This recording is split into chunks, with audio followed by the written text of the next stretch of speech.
मेरा पति दुबई में अरबी औरतों के यहाँ काम करता था और वह की औरतें की सेवा करने के लिए रोज तेल में फिटकरी का एक टुकड़ा मिलकर एक कोने में छुपा देता। जब मुझे इस राज के बारे में पता चला तो मेरे तो होश उड़ गए, क्योंकि मेरा नाम शालिनी है। मेरी शादी एक ऐसे इंसान से हुई थी जो दुबई में शेख के घरों में नौकरी कर रहा था और शादी के लिए वह कुछ दिनों के लिए अपने गांव आया हुआ था।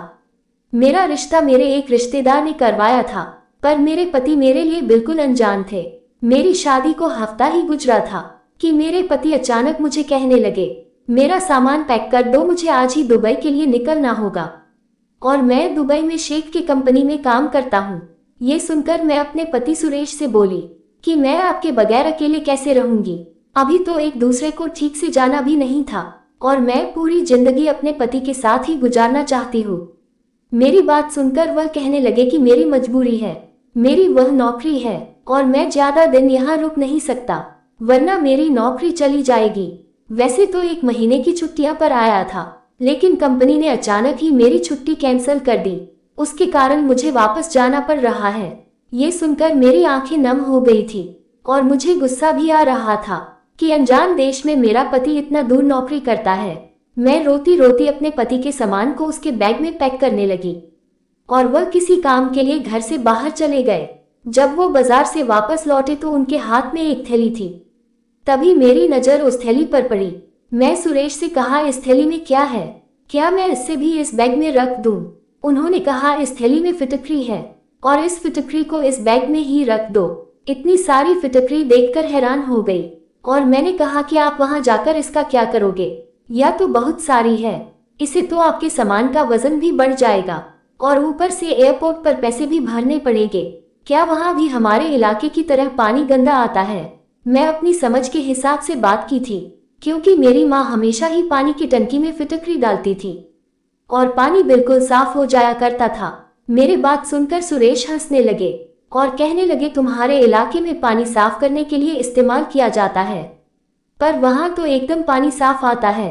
सऊदी औरतें इसका कुछ और ही इस्तेमाल करती है जो मुझे नहीं पता है, लेकिन मुझे यह मालूम है वहां इसकी बहुत कीमत है। सऊदी औरतें फिटकरी को खरीदने के लिए तड़पती है और हर सऊदी औरत के घर यह जरूर मौजूद होती है। मैं जब भी जाता हूँ वापस फिटकरी जरूर ले जाता हूँ। सुरेश की बात सुनकर मैं दंग रह गई। या तो हर दुकान पर ही आसानी से फिटकरी मिल जाती है, लेकिन उस वक्त मेरा मन में फिटकरी के बारे में सोचने का नहीं बल्कि सुरेश के जाने की जुदाई सता रही थी। मैंने उसके सामान में फिटकरी रख दी और मैंने रोते हुए उससे कहा, इतनी जल्दी हो सके वह मुझे अपने पास बुला ले। मेरे आंसू रुकने का नाम नहीं ले रहे थे। अभी तो हम दोनों ने अपनी खूबसूरत जिंदगी की शुरुआत ही की थी और इतनी जल्दी वह हमसे दूर जा रहे थे। पति के बगैर ससुराल में रहने का सोचकर मुझे थोड़ा परेशानी भी हो रही थी। मुझे इस तरह से रोता हुआ देखकर सुरेश कहने लगे, तुम ज्यादा परेशान ना हो, वहां जाकर मैं तुम्हें बुलाने का इंतजाम कर लूंगा। मैं जानती थी यह सब झूठे बहने हैं, लेकिन मेरे आंसू रोकने के लिए उन्होंने ही ऐसा बोल दिया। मेरी सास ने पीछे से आवाज देकर कहा, अब बस भी करो बहू, कब तक रोती रहोगी? मैं तो अपनी बेटा की विदेश चले जाने का गम कब से बर्दाश्त कर रही हूँ। सुरेश मुझे छोड़कर चले गए थे, लेकिन जब उनका फोन आता मेरी सास मेरी बेशुमार बुराइयां करने लगती और मुझसे बातें करने नहीं देती। मैं इन सब बातों से तंग आ गई थी और फिर उन्होंने मुझे एक दिन बताया कि वह मुझे अपने पास दुबई बुला रहे हैं, वहां सारी कार्यवाही कर चुके हैं, उन्होंने मुझे कागजात भी भेज दिए हैं। ये सुनकर मैं खुश हो गई। वही मेरी सास के चेहरे का रंग बदल गया, लेकिन मैंने उनको नजरअंदाज करके जल्दी जल्दी जाने की तैयारी करने लगी। तभी सुरेश ने दोबारा फोन किया और बोलने लगे, अपने साथ 10 किलो फिटकरी भी लेते आना। ये सुनकर मैं हैरान हो गई। क्या अभी भी आप कुछ दिन पहले ही तो इतने सारे फिटकरी ले गए थे, फिर आप 10 किलो मनवा रहे हैं? 10 किलो फिटकरी तो बहुत ज्यादा होती है, मेरा सामान भी अच्छा खासा है और फिर से 10 किलो फिटकरी रखने की वजह से मुझे एयरपोर्ट पर पैसे भी तो भरने पड़ेंगे। मैं सोचने लगी, पता नहीं इतनी सारी फिटकरी का वहां की सऊदी औरतें क्या करती होगी। मेरे लिए इतना भारी सामान संभालना मुश्किल हो गया था। कुछ ही घंटे के सफर के बाद मैं दुबई अपने पति के पास पहुंच गई। एयरपोर्ट पर सुरेश को देखकर मेरी खुशी से चेहरे खिल उठी, मगर मेरे पति ने पहला सवाल यही पूछा कि तुम फिटकरी लेकर आई तो हो। उनकी यह बात सुनकर मेरा दिल टूट गया, क्योंकि उन्हें मुझसे ज्यादा फिटकरी की फिक्र थी, जबकि मैं उनसे मिलने के लिए बहुत ही बेताब थी। मैं चुपचाप फिटकरी निकालकर सुरेश के हाथों में दे दी। फिटकरी को अपने हाथों में लेते हैं वह किसी आदमी को उसे थैली को थमते हुए कहे कि मैं जल्द ही मिलता हूँ, और मुझे लेकर अपने घर चले गए। इसी तरह वह मेरे साथ 1 महीने प्यार से रहे। मैं भी सुरेश के साथ बहुत ही खुश थी। एक दिन अचानक सुरेश ने कहा, अब तुम्हें यहाँ नहीं रखना चाहता, अब तुम्हें यहाँ से गांव जाना चाहिए। ये बात सुनकर मेरे होश उड़ गए। मैंने कहा, आप कैसी बात कर रहे हैं, मैं आपके बगैर कहाँ जाऊंगी। मैं तो अपने सभी रिश्तेदारों को कह कर आई थी कि अब मैं हमेशा के लिए आपके साथ ही रहूंगी। वैसे भी वहां गांव पर जाकर मैं क्या करूंगी। तो सुरेश कहने लगे, यहाँ खर्चा बहुत ज्यादा हो गया है और घर भेजने के लिए पैसे नहीं बच रहे हैं। माँ जब भी फोन करती है तो वह नाराज हो जाती है, और तुम्हारे यहाँ होने से मेरे सारे पैसे यही खर्च हो जा रहे हैं। मैं गुस्से में बोली, अगर ऐसी बात है तो ठीक है, मैं यही कोई नौकरी कर लेती हूँ, मैं अपना खर्च खुद उठा लूंगी, लेकिन वापस मैं गांव नहीं जाऊंगी। मैं अकेले वहां जिंदगी नहीं गुजार सकती। मेरी बात सुनकर सुरेश कहने लगे, तुम्हें भला यहाँ काम कैसे मिलेगा। मैंने कहा, मुझे लोगों के घर का काम भी क्यों न करना पड़े, मैं कर लूंगी, मगर वापस नहीं जाऊंगी। सुरेश ने मेरी बातों को मजाक में लेने लगे, लेकिन मैं भी सोच लिया था कि मैं नौकरी करूंगी और यही रहूंगी, क्योंकि 1 महीने रहने से मेरी पड़ोसी कुछ जान पहचान वहां बन गई थी। वह बोली, ठीक है, तुम्हारी जो मर्जी, जो करना है तुम जानो। मैं अगले दिन ही पड़ोसन को लेकर काम की तलाश में दूसरों के घर जाने लगी। तभी एक आलीशान घर में मुझे नौकरी पर रख लिया गया। वहां की औरतें बेहद खूबसूरत थी, लेकिन उन्हें हिंदी समझ नहीं आती थी, इसलिए उन्होंने मुझे इस सारे में सब समझा दिया था कि मैं उनके लिए किस तरह का खाना पकाऊंगी। मैं जैसे ही किचन में गई, एक डिब्बे में वही फिटकरी के टुकड़े रखे हुए थे। ये देखकर मुझे याद आया कि मेरे पति भी तो दुबई बहुत सारे फिटकरी लेकर आए थे। फिर मैं खाना पकाने लगी। मुझे खाना पकाते थोड़ी ही देर गुजारी थी कि मेरी एक अरबी मालकिन किचन में आए और डिब्बा से फिटकरी का एक टुकड़ा निकालकर उसे तेल में भिगोकर एक कोने में ढक कर रख दिया। पता नहीं उसने ऐसा क्यों किया था, मुझे मालूम नहीं, हो सका उसका अंदाजा छुपाने वाला था। वह नहीं चाहती थी कि मैं उसकी तरफ देखूं।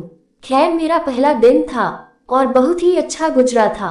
मैं 4 घंटा काम करके वापस अपने घर लौट आई और सुरेश के घर लौटने से पहले घर का सारा काम करके खाना बना ली। जब शाम को सुरेश घर आए तो मुझे पूछने लगे कि काम मिला, तो मैं कह दिया, हाँ बिल्कुल, और बहुत ही अच्छे घरों में मिली है और तनख्वाह भी अच्छी है। ये सुनकर सुरेश बहुत ही खुश हो गए और उन्होंने कहा, चलो आज हम दोनों मॉल घूम कर आते हैं। हम दोनों मॉल में घूम ही रहे थे, तभी सुरेश के ऑफिस से एक दोस्त मिल गया है। उनके साथ उनकी बीवी भी थी। उन लोगों ने बहुत ही खुशी से हमसे बातें की और जब उन्हें पता चला कि मैं शादी के बाद इंडिया से यहाँ आई हूँ, तो उन्होंने हम दोनों को अपने घर अगले दिन रात के खाने पर बुलाया। वह लोग अरबी थे, लेकिन उनको हिंदी समझ आती थी। अगले ही दिन हम दोनों सुरेश के दोस्त अरबी लोगों के घर गए। उनके दोस्त और उनकी बीवी ने बहुत ही खुशी से हमारा स्वागत किया। उनका 2 बेटी भी थी। वह हम दोनों के लिए किचन में खाना लगाने की तैयारी करने लगी।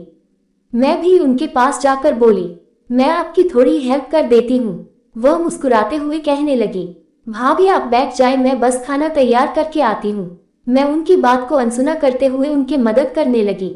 इस वक्त मेरी नज़र एक कोने पर रखी हुई फिटकरी की कटोरी पर पड़ गई। ये देखकर मुझे रहा नहीं गया। मैंने कहा, भाभी आपको बुरा ना लगे तो मैं एक बात पूछूं, ये फिटकरी यहाँ क्यों रखी गई है और इतनी सारे फिटकरी का क्या करोगी। मेरी बात सुनकर उनके चेहरे का रंग बदल गया और जल्दी से फिटकरी की कटोरी को बॉक्स में रखते हुए जल्दी जल्दी खाना लगने लगी। तो मैं भी खामोश हो गई, क्योंकि दोबारा पूछना मुझे थोड़ा अजीब सा लग रहा था। खाना खाने के बाद हम दोनों वापस अपने घर लौट आए थे, लेकिन मेरे दिमाग में अब भी वही फिटकरी वाली बात चल रही थी। सुरेश ने मुझे चुपचाप देख कहने लगे, क्या बात है, कोई सवाल पूछनी है क्या।